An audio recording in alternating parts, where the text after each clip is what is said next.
प्रभु तेरी वाणी जीवन की रोटी, नैनों की ज्योति अंधेरा मिटाती।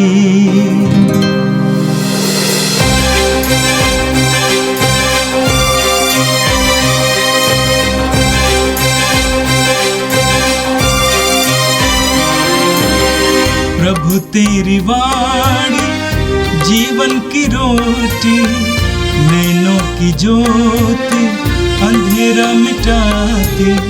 प्रभु तेरी वाणी जीवन की रोटी, नैनों की ज्योति अंधेरा मिटाती। वाणी वाणी वाणी वाणी वाणी पवित्र है, शाश्वत है, जीवन का मन्ना है। 13 जुलाई शनिवार। पहला पाठ नबी ईसायाह का ग्रंथ, अध्याय 6, पद संख्या 1 से 8 तक। राजा उजिया के देहांत के वर्ष मैंने प्रभु को एक ऊंचे सिंहासन पर बैठा हुआ देखा। उनके वस्त्र का पल्ला मंदिर का पूरा फर्श ढक देता था। उसके ऊपर सेराफीम विराजमान थे। उनके छा पंख थे और वे एक दूसरे को पुकार कर यह कहते थे, पवित्र पवित्र पवित्र है विश्वमंडल का प्रभु। उसकी महिमा समस्त पृथ्वी में व्याप्त है। पुकारने वाले की आवाज़ से प्रवेश द्वार की नींव हिल उठी और मंदिर धुएं से भर गया। मैंने कहा, हाय हाय, मैं नष्ट हुआ, क्योंकि मैं तो अशुद्ध होठों वाला मनुष्य हूँ। अशुद्ध होठों वाले मनुष्य के बीच रहता हूँ और मैंने विश्वमंडल के प्रभु राजाधिराज को अपनी आँखों से देखा है। एक सेराफीम उड़कर मेरे पास आया। उसके हाथ में एक अंगार था जिससे उसने चिमटे से वेदी पर ले लिया था। उसने मेरा मुंह छूकर उसने कहा, देखिए, अंगार ने आपके होठों का स्पर्श किया है। आपका पाप दूर हो गया और आपका अधर्म मिट गया है। तब मुझे प्रभु की वाणी यह कहते हुए सुनाई पड़ी, मैं किससे भेजूं? हमारा संदेशवाहक कौन होगा? और मैंने उत्तर दिया, मैं प्रस्तुत हूँ, मुझको भेज। यह प्रभु की वाणी है। संत मत्ती के अनुसार प्रभु यीशु का पवित्र सुसमाचार, अध्याय 10, पद संख्याएं 24 से लेकर 33 तक।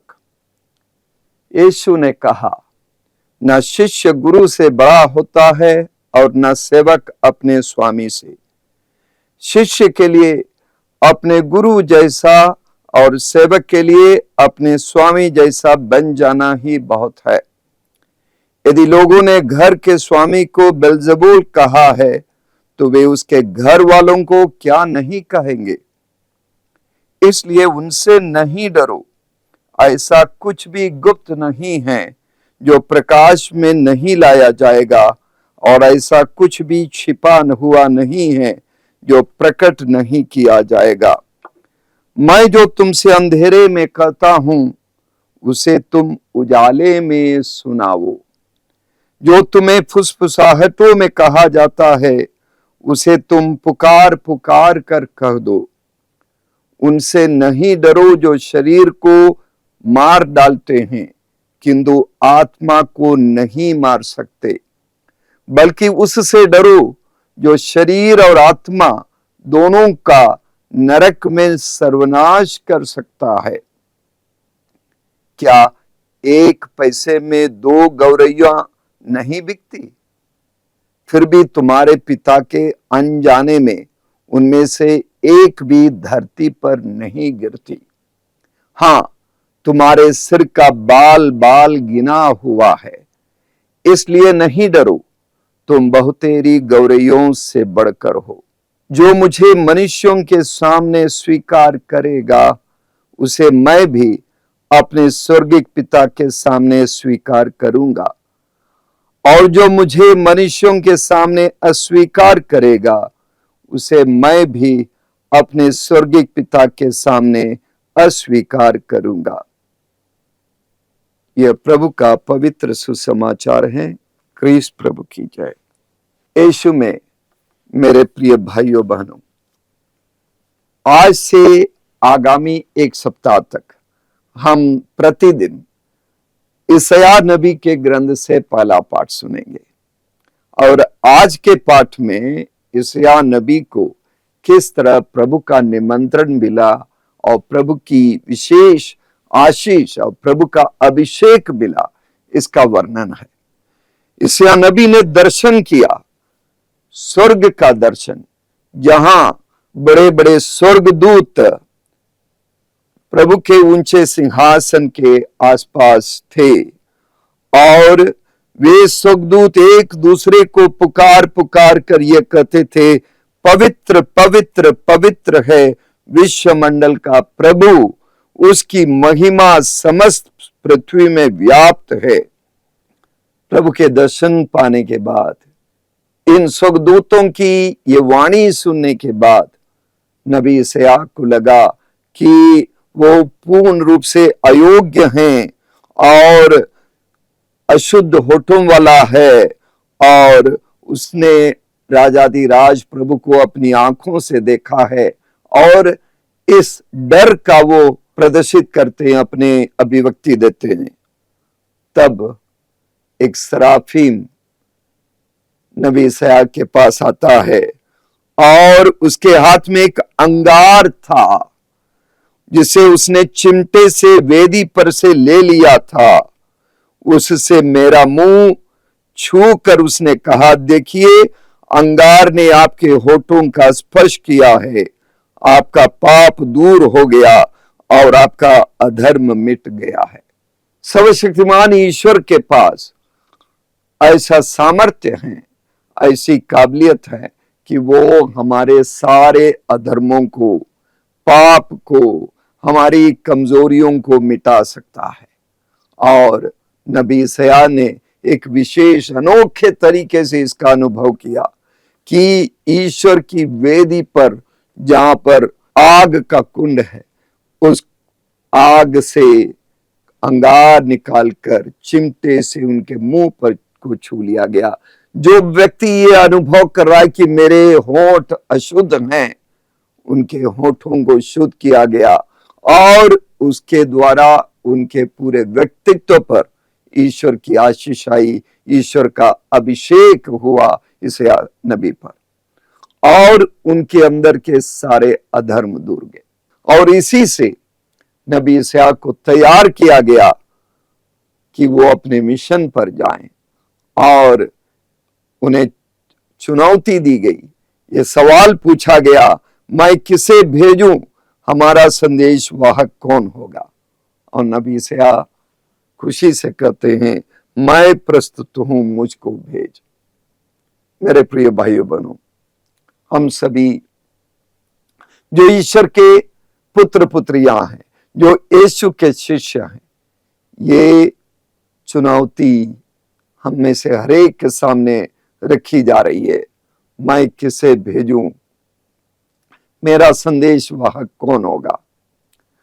हम सबको ईश्वर के प्रेम का संदेश वाहक बनना होगा, यीशु के प्रेम का संदेश वाहक बनना होगा। हमारे अशुद्ध होठों को हमें ईश्वर की कृपा से शुद्ध करना होगा। प्रार्थना कीजिए कि हमारे होठ शुद्ध हो जाएं, हमारी सोच शुद्ध हो जाएं, हमारी दृष्टि शुद्ध हो जाएं, हम ईश्वर के संदेश वाहक बनने के लायक बन जाएं, यशायाह नबी के लायक बन जाएं। नबी का कार्य हमें करना होगा, भविष्यवक्ता का कार्य करना होगा, प्रभु के नाम से बोलने का सामर्थ्य हमें लाना होगा प्रभु की कृपा से।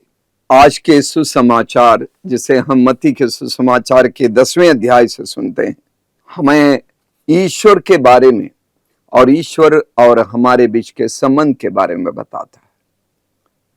अक्सर यह सवाल पूछा जाता है कि आपका ईश्वर कितना बड़ा है,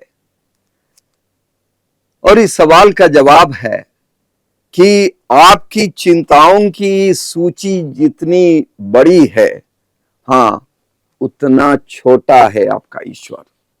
यदि आपकी चिंताओं की सूची छोटी है तो आपका ईश्वर बड़ा है। कहने का मतलब, हर सुबह जब हम उठते हैं, जब हमारी आंखें खुलती हैं और कृपाओं की संभावनाएं हमारे सामने खुली हुई हैं, लेकिन हमें से कुछ लोग इन संभावनाओं से, इन कृपाओं से वंचित हो जाते हैं, क्योंकि हम चिंताओं के फंदे में फंसते हैं। हमारे पास सिर्फ चिंता है, उत्कंठा है, आशंका है, हमारे पास दिक्कतें हैं, मुसीबतें हैं, दुश्वारियां हैं, हमारे पास इन सब के बारे में शिकायत है, और जो हम पर, हमारी सोच पर ये सारी चिंताएं हावी हो जाती हैं, हमारी कार्यशैली में ये चिंताएं हावी हो जाती हैं। संत फ्रांसिस असीसी ने कहा, चिंताओं और उत्कंठाओं के द्वारा शैतान मनुष्य के हृदय को उदासीन बनाता है और अपने लिए उस हृदय में शैतान निवास स्थान बना लेता है। आज के सुसमाचार में हम सुनते हैं ईश्वर के उदार विधान के बारे में। उस उदार विधान पर भरोसा करने का आमंत्रण यीशु हमें दे रहे हैं। मत्ती के सुसमाचार के 10वें अध्याय के 30 और 31वें पद पर लिखा है, हाँ, तुम्हारे सिर का बाल बाल गिना हुआ है, इसलिए नहीं डरो, तुम बहुतेरी गौरैयों से बढ़कर हो, तुम बहुतेरी गौरैयों से बढ़कर हो। जो गौरैये सिर्फ 1 पैसे में 2 गौरैये मिलते थे उस जमाने में, मतलब कि उसका ज्यादा मूल्य नहीं था बाजार में। इसके बावजूद यीशु कहते हैं, फिर भी तुम्हारे पिता के अनजाने में उन गौरैयों में से एक भी धरती पर नहीं गिरती। प्रभु ईश्वर उन्हें संभालते हैं। उन कम दाम के मूल्यहीन गौरैयों को ईश्वर संभाल सकते हैं, तो क्यों नहीं तुम मनुष्य उन गौरैयों से बहुत बढ़कर हो, तुम महान हो, तुम ईश्वर की दृष्टि में मूल्यवान हो। ईश्वर जो सारी सेनाओं के मालिक है और स्वर्गदूत उनके चारों ओर लगातार उनका स्तुतिगान कर रहे हैं। प्रभु सारे संसार की ज्योति है, जो शरीर और आत्मा दोनों को नष्ट कर सकता है। वो आज हमारी अपनी आंखों में आंखें डालकर हमसे करें, बड़े प्रेम से प्रभु कहता है, तुम मूल्यवान हो, तुम बहुत सारी चीजों से बढ़कर हो, तुम महान हो। मेरे प्रिय भाइयों बहनों, प्रभु यीशु हमसे चाहते हैं कि हम अपने दिलों से डर को दूर करें, डर हमारे दिलों से दूर हो जाए। यीशु कहते हैं, डरो मत। कहा जाता है पूरे बाइबल में 365 बार यह वचन आया है, डरो मत। तो ये एक सुंदर रूपक यीशु हमारे सामने रख रहे हैं, जो अभी हमने सुना मत्ती के सुसमाचार के 10वें अध्याय के 30वें पद पर, बाल का, तुम्हारे सिर का बाल बाल गिना हुआ है। हमें से बहुत सारे लोग जब कभी कभी आईने के सामने खड़े होकर देखते हैं कि हमारे कितने बाल गिर गए हैं, बाल सर पर है या नहीं, और हमारी चिंता बढ़ जाती है। सर पर जितने कम बाल उतनी ज्यादा चिंता हमारी बढ़ जाती है। लेकिन प्रभु हमें कहते हैं, मेरा बेटा, मेरी बेटी, क्यों परेशान होते हो? तुम्हारे सिर का एक एक बाल गिना हुआ है। तुम सबसे बढ़कर हो, तुम मेरे लिए मूल्यवान हो। प्रभु बार बार दोहराते हैं, तुम मेरे लिए मूल्यवान हो। क्या ये शब्द हमारे हृदयों में प्रवेश कर हमें परिवर्तित कर सकते हैं? इन शब्दों में छिपे मिठास, इन शब्दों में छिपे बड़पन, इसकी तीव्रता, इसकी गहनता, इसकी गहराई और इसकी महानता को चख ले, इसकी मिठास का आनंद ले। हां, इन वचनों पर प्रवचन दिया जा सकता है, लेकिन दिन के अंत में, रात के अंधेरे में हम सोने से पूर्व अपने से यह सवाल पूछे, क्या हम अपने आप को प्रभु की दृष्टि में प्रिय और महान व्यक्ति के रूप में स्वीकार कर पा रहे हैं? यदि हम प्रभु की दृष्टि में अपने आप को उस महान व्यक्ति के रूप में स्वीकार कर पा रहे हैं, तो हमारा जीवन बदल जाएगा, डर हमसे दूर जाएगा। प्रभु हमसे कहते हैं, मुझ पर भरोसा करने वाले हो तुम, तो मैं तुझ पर भरोसा करूंगा। प्यारे भाइयों बहनों, हम पर भरोसा करने वाले प्रभु ईश्वर पर क्या हम भरोसा कर पाते हैं? हम पर विश्वास करने वाले प्रभु पर क्या हम विश्वास कर पा रहे हैं? प्रभु हम पर विश्वास करते हैं, प्रभु हम पर भरोसा रखते हैं, और इसलिए हमारा आह्वान करता है कि तुम मूल्यवान हो, तुम बहुतेरी गौरैयों से बढ़कर हो। हम ईश्वर की अति महानता को देखकर उनकी महिमा के सामने अपनी अनिमा यानी छोटेपन को महसूस करते हैं, लेकिन प्रभु हमें जिस दृष्टि से देखते हैं, उसी दृष्टि से यदि हम अपने आप को देख पाएंगे तो हम धन्य हो जाएंगे। जिस तरह यशायाह नबी ने आज के पहले पाठ में जिस तरह हमने सुना कि ईश्वर की वाणी को उन्होंने सुना, उनके मुंह पर चिमटे से अंगार को रखकर उससे बताया गया, देखिए अंगार ने आपके होठों का स्पर्श किया है, आपका पाप दूर हो गया और आपका अधर्म मिट गया है।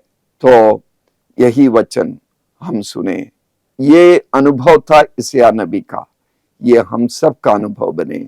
ईश्वर हमें शुद्ध कर रहे हैं, ईश्वर हमें छू रहे हैं, ईश्वर हमें मुक्त कर रहे हैं, ईश्वर हमें पापों से, अधर्म से मुक्त कर रहे हैं। पादरी पियो जो महान संत है, उन्होंने कहा था, यदि संपूर्ण दुनिया डूब जाए, सब कुछ अंधकारमय हो जाए और दुनिया में सब उथल पुथल हो जाए, तब भी परमेश्वर हमारे साथ रहेंगे। ये मजबूत विश्वास हम अपने अंदर पाले। हमारी चिंताओं की सूची छोटी बन जाए, हमारी उत्कंठाएं छोटी बन जाएं, ताकि हम बड़े ईश्वर को पूरी महानता के साथ, ईश्वर के बड़पन को हम देख सके और उनकी दृष्टि में हम अपनी महानता, अपने मूल्य को समझ सके। आइए हम प्रार्थना करें। हे सर्वशक्तिमान प्रेमी पिता ईश्वर, हम तुझे धन्यवाद देते हैं, तेरी स्तुति करते हैं, तेरी जय जयकार करते हैं। प्रभु, तूने हमें से हर एक को बुलाया है, तू हमें आमंत्रण देता है। तेरी दृष्टि में हम जैसे हैं, हम मूल्यवान हैं, हम महान हैं। तू हम पर भरोसा करता है, तू हम पर विश्वास करता है। ऐसा भरोसा, ऐसा विश्वास, ऐसी दृष्टि हमें प्रदान कर कि हम तेरी महानता को देख सके और हमारे अपने मूल्य को समझ सके, डर और उत्कंठाओं से दूर रह सके और तेरे कार्य करने के लिए, तेरे संदेश वाहक बनने के लिए, तेरे दूत बनने के काबिल हो जाएं, सामर्थ्यवान हो जाएं। ये प्रार्थना हम करते हैं हमारे प्यारे प्रभु यीशु मसीह के नाम पर, आमीन। प्रभु तेरी वाणी जीवन की रोटी, नैनों की ज्योति अंधेरा मिटाती। वाणी वाणी वाणी वाणी वाणी, पवित्र है शाश्वत